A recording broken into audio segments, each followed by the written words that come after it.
So, like, this was your first solo exhibit. How does that feel for you? It's so wonderful. I think I wasn't expecting it to happen so soon, but if it ever did happen, I wanted it to be here. I had seen this space about 2 years ago, and I said, "Fuck, I want to show my work here. You know, this is such a great space, and it's so beautiful, especially with the lighting and the environment that it's in, and it feels so domesticated somehow."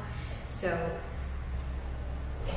that was really like a great thing that happened, and especially when it happened, and in the fall and around my birthday and around just like around this time of year, it feels very appropriate.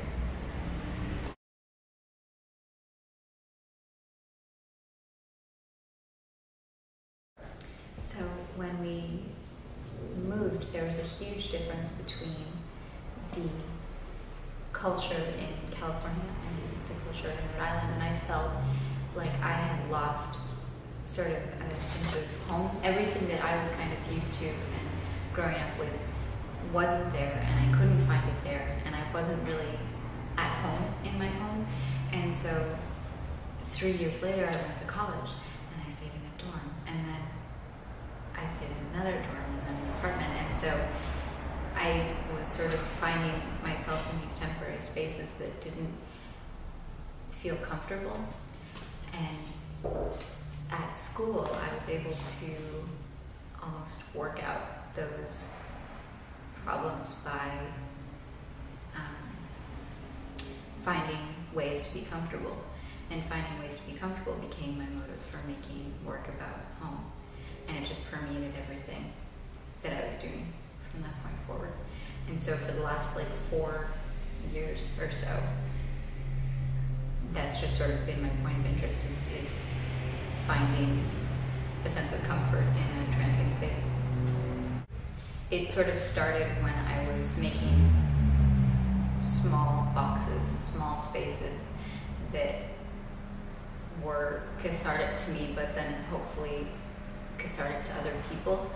And I would use these artifacts from the past, because for some reason when we moved, I still had them. What happened, I think, when we moved is that I lost a lot of things, and a lot of things were broken, and a lot of things were forgotten about in boxes. And so the things that I still had almost had an important presence now, because I had kept them and they were safe and they were still here so many years later. And so I used them because they had a sense of importance now. And I was able to kind of put them on display and say, look, I still have these things. These are so important to me. Do you want to see them too? And then to create that dialogue between the viewer and myself about them. It's hard to be alive, kind of. You have to sort of constantly do things that you're unsatisfied with and that you're unhappy about. And there's a lot of things that happen daily that cause stress to all of us. And so I think what I wanted to do with my work, and what I sort of constantly want to do just with people, is just give them something where if they can even just be calm for a minute and just have a moment of remembrance, or maybe think about something that happened in the past that was really great, or kind of smile just like for a brief moment. That's so great to be able to do that. So, and I think that some of this work is able to do that, especially with things like the scent composition and with things like showing my collections, because it's something that they can just be happy about.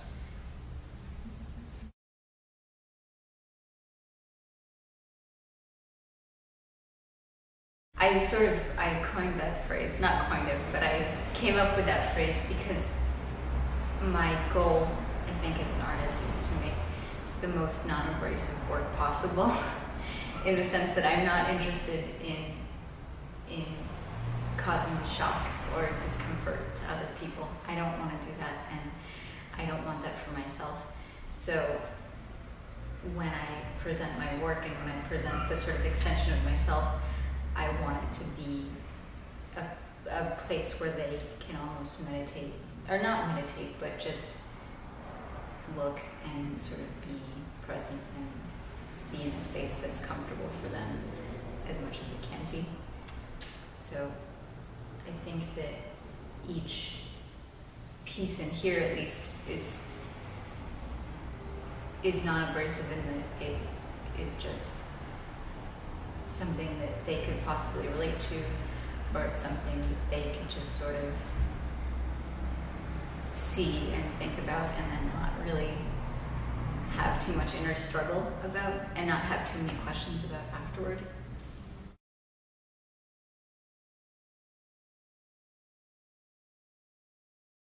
I think it started when I started making work that was very personal to me, and I felt like I cared a lot about the ideas that I was working with, but I wanted other people to care also, and I wanted them to be able to relate to the work in a way that may not have been possible if I kept it so specific to myself. And so by opening up this format and by asking people to write down their own associations and to share their associations with me, it actually opens up a dialogue, and they're able to sort of talk about things that I might not even realize with what I'm doing. And so that's great, because then it ends up just creating an environment that I hadn't even intended. And so it's always different. The interactions are always different with everyone, but they're always sort of surprising, and they're always useful for further work.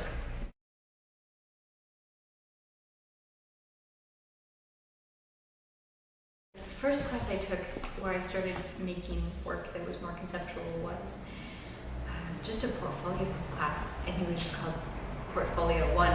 And my professor was so great, and she said, "Danielle, you make spaces."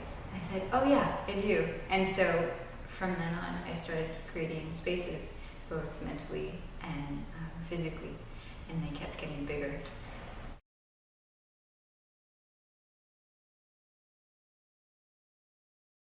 Even though the objects are very small, there's just so much mental capacity that they hold.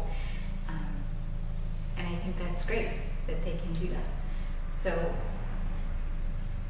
I think it's just important to have the object here, or to have an image of the object here, because that's what I'm talking about, is the importance of the object.